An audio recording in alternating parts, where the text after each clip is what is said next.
Good morning, school leaders. Today, we're going to talk about one of the most important truths in special education, leadership. The IEP is not just a document, it is a promise.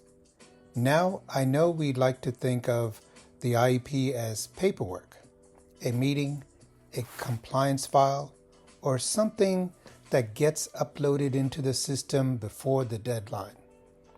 But from a district leadership perspective, the IEP is much bigger than that. It is the district's written commitment to the student, the family, the school team, and yes, sometimes to the hearing officer who may eventually ask, "Did you actually do what you said you were going to do?" And that is where districts often get into trouble. The IEP may look beautiful on paper. The margins may be clean. The service grid may be filled in. The goals may sound impressive. But the district does not lose because the IEP looked unattractive. Districts lose when the IEP does not match the student's actual needs, when services are not delivered, when data is missing, when parent participation is weak, or when the district cannot prove that it provided FAPE. That is the Data King lens for today. Not fear, not blame, but leadership clarity. Because when the data talks, leaders should not hide. Leaders should listen.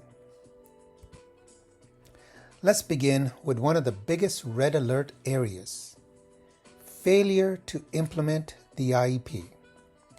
This is where the IEP says one thing, but the student's school experience says something else.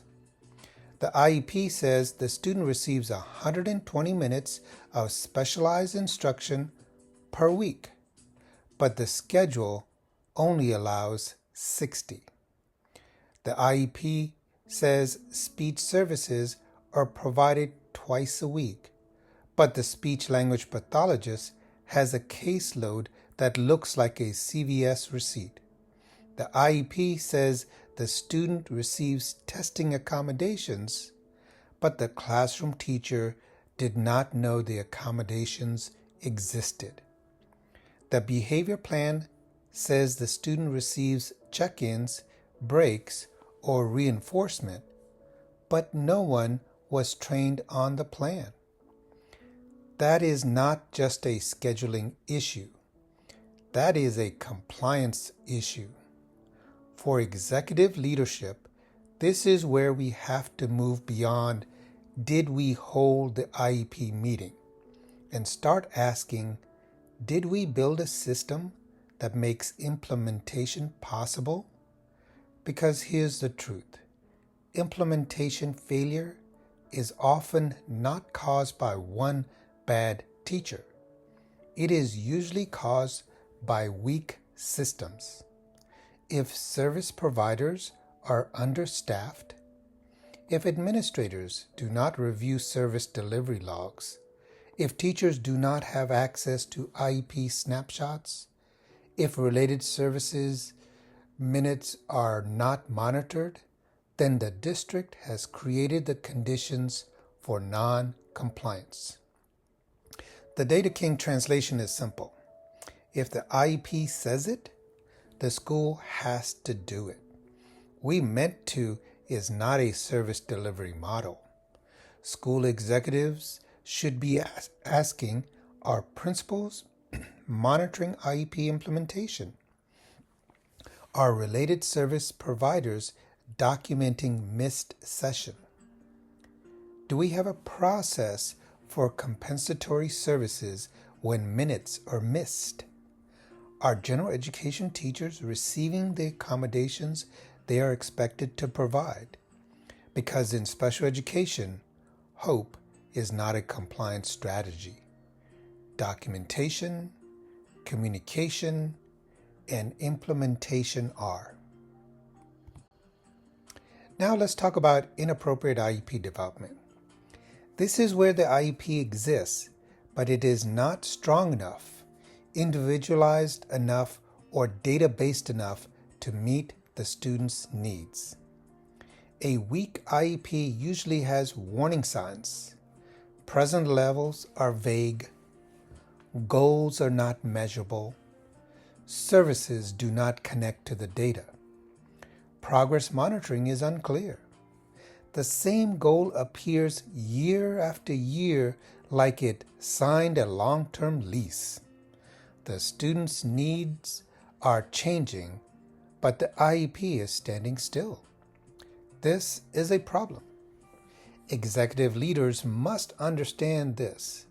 An IEP is not a compliant simply because every box is filled in. Compliance is not about completion alone. Compliance is about whether the plan is reasonably designed to help the student make progress. That means present levels should tell the story of the student, not a generic story, not a copy and paste story, the student's actual story.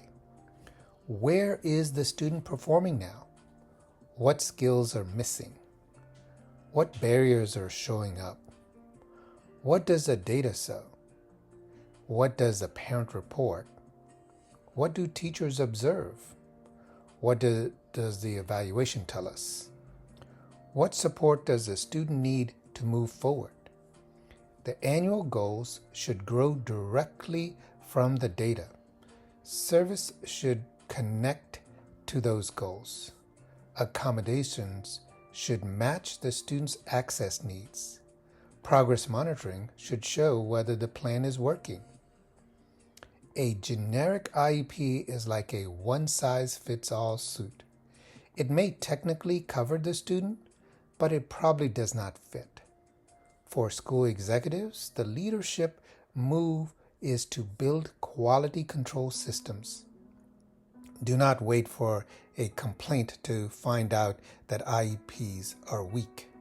Review samples, provide coaching, train case managers, support principals. Look for patterns across the schools, because when IEP development is weak, everything else becomes shaky. Evaluation is another major danger zone.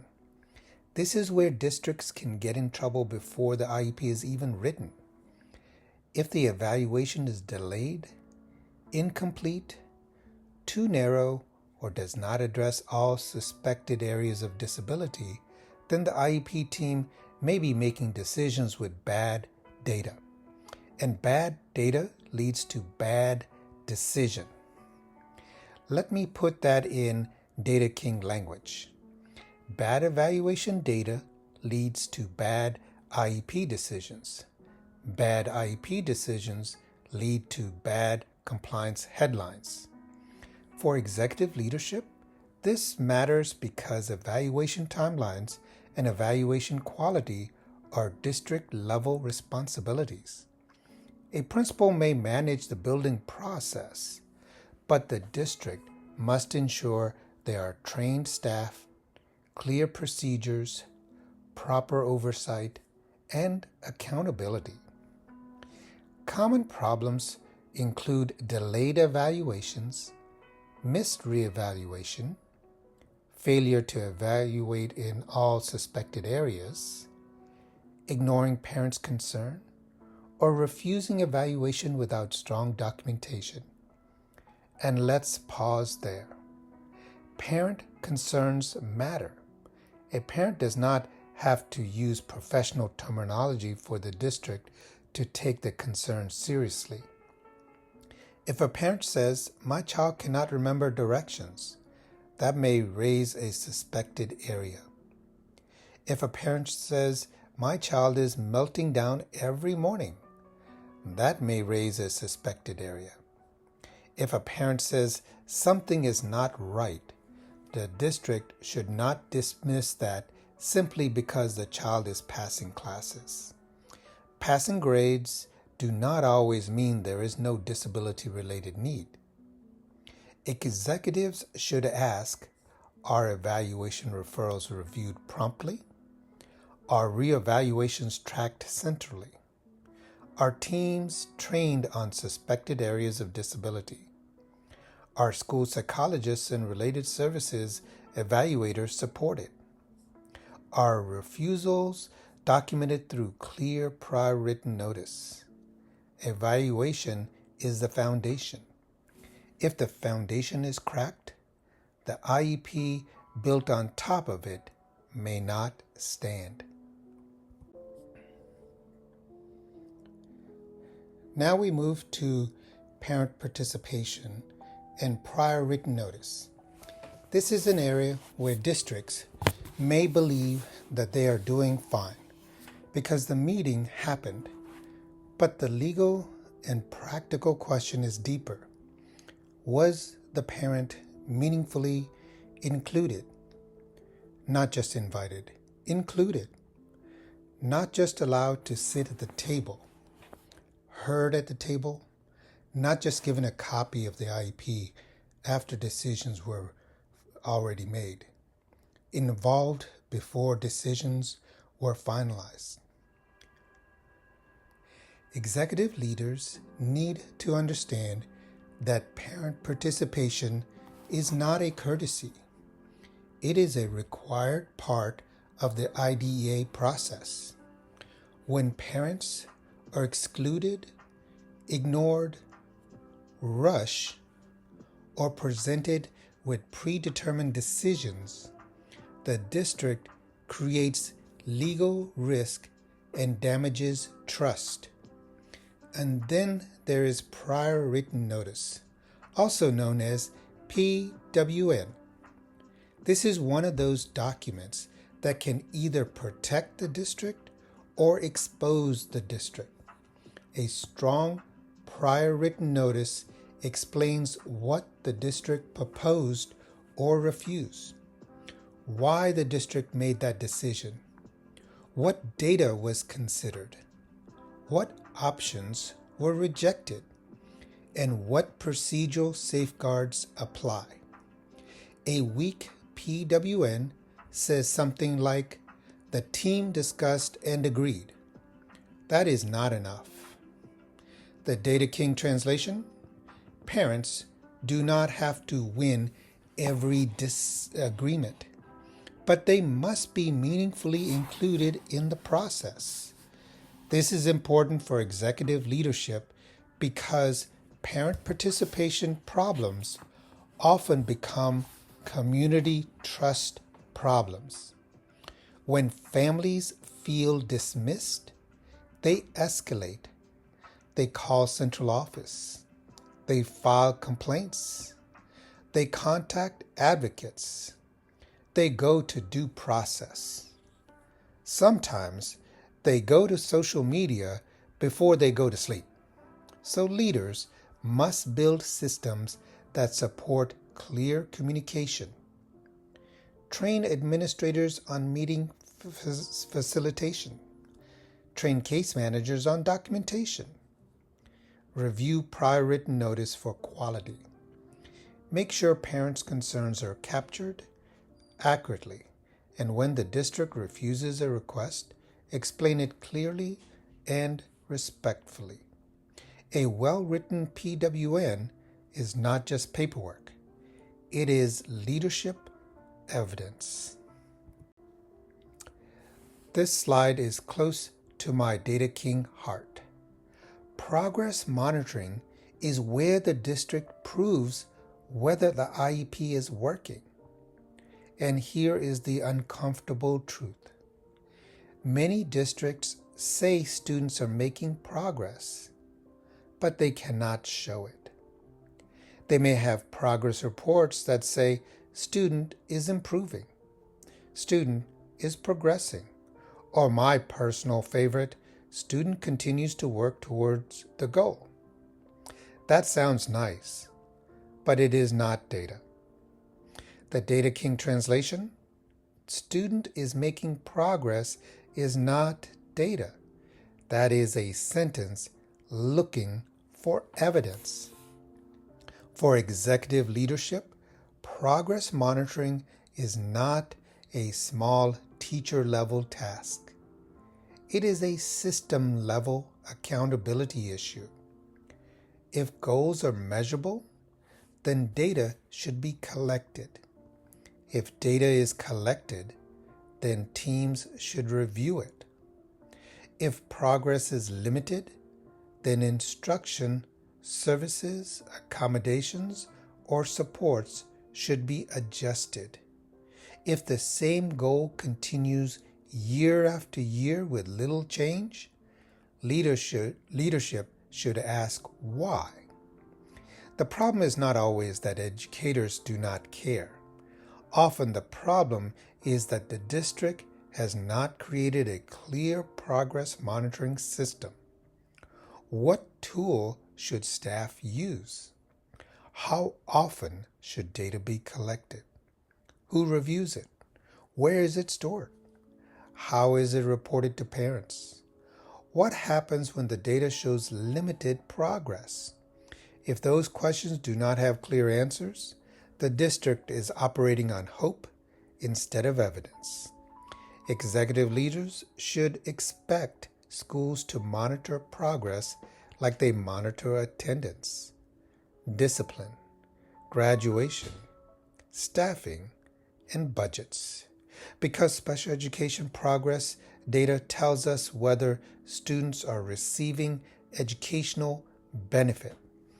And when a complaint comes, the question will not be, did everyone care? The question will be, what does the data show? Behavior is one of those fastest areas to move from school concern to district level crisis. When behavior interferes with learning, the IEP team must address it. That may include positive behavior supports, an FBA, a BIP, counseling support, environmental changes, instructional changes, or other interventions. But districts get into trouble when behavior is treated only as a discipline problem instead of a disability-related need. Let me be very clear for executive leadership. Discipline and special educations are connected. They cannot operate in separate universes. If a student with disability is repeatedly removed from instruction, sent home early, suspended, placed in another room, or excluded from activities, the district needs to know whether those removals are being tracked and whether procedural protections are being followed. Manifestation determination review must be handled correctly. FBAs should not be delayed when data supports the need. BIPs should not sit in the IEP like decorative furniture. They must be implemented. The Data King translation: when behavior is part of the disability picture, discipline without data is a compliance trap. For school executives, this means discipline dashboards should be reviewed with a special education lens. Look at suspension pattern. Look at removals. Look at shortened days. Look at repeated office referrals. Look at restraint and seclusion if applicable. Look at whether students with disabilities are being disciplined at a higher rate. Then ask the leadership question: are we responding to behavior with systems, or are we reaching and reacting with frustration? Because when behavior supports are weak, staff get overwhelmed, families get angry, students lose instruction, and districts face serious compliance risk. The goal is not to excuse behavior. The goal is to understand it, support it, and respond legally and effectively. So, if we had to identify the biggest practical area where districts get into trouble, the answer is IEP implementation and FAPE. That includes whether the district actually delivered the services, accommodations, supports, placement, progress monitoring, and communication promised in the IEP. This is where executive leadership must pay close attention, because when a district loses a special education dispute, it is often not because one person made one mistake. It is usually because the system could not prove that the student received what the IEP required. That means FAPE is not just a legal term, it is an operational leadership responsibility. FAPE shows up in staffing decisions. FAPE shows up in master schedules. FAPE shows up in service delivery logs. FAPE shows up in transportation. FAPE shows up in paraprofessional training. FAPE shows up in progress reports. FAPE shows up in parent communication. FAPE shows up whether the school actually does what the IEP says. Here is the Data King leadership point. Special education compliance is not owned only by the special education department. It is owned by the district. The superintendent owns the system. The assistant superintendent owns instruction and accountability. The principal owns building implementation. The special ed director owns procedural guidance and support. Teachers and service providers own service delivery. But leadership must make sure the system works. If implementation is not monitored, then noncompliance becomes predictable. Not surprising, predictable. And leaders should never be surprised by a problem that the data was already trying to show them. Let's bring this home. Most districts do not get in trouble because the font on the IEP is ugly. They get in trouble because the IEP was not individualized, not implemented, not supported by data, not communicated clearly, and not documented well. That is the pattern. And for school executive leadership, the safest practice is simple, but it requires discipline. Write what the student needs, do what the IEP says, collect the data, communicate with parent, document the decision, fix problems before they become complaints. The last one is important. Fix problems before they become complaints. Too often, districts wait until a parent files something before they respond with urgency. But the strongest districts do not wait for formal disputes to tell them where the cracks are. They use internal data, they review IEP quality, they monitor service delivery, they audit progress reports, they look at missed services, they listen to parents, they support principals before the problem reaches central office. That is the Data King mindset. Not gotcha compliance, not fear-based leadership, not blaming teachers. This is a systems leadership, because when leaders build strong systems, teachers are better supported, parents are better informed, students receive stronger services, and the district reduced legal risk. In special education, leadership is not about having all the answers. It is about asking the right questions before the wrong problem becomes expensive. Thank you for spending this time with me today. I want to close by speaking directly to school executive leaders. Special education is one of the clearest tests of district leadership. It tests whether our systems are aligned. It tests whether our communication is clear. It tests whether our schools can deliver on what we promise. It tests whether we value students, not just in mission statements, but in schedules, staffing, data, services, supports, and follow through. And I also want to say this: special education teachers and service providers cannot carry compliance alone. If the district expects them to implement IEPs, then leaders must give them time, tools, training, staffing schedules, and administrative support. You cannot ask staff to build a compliant house and then give them a plastic spoon and a prayer.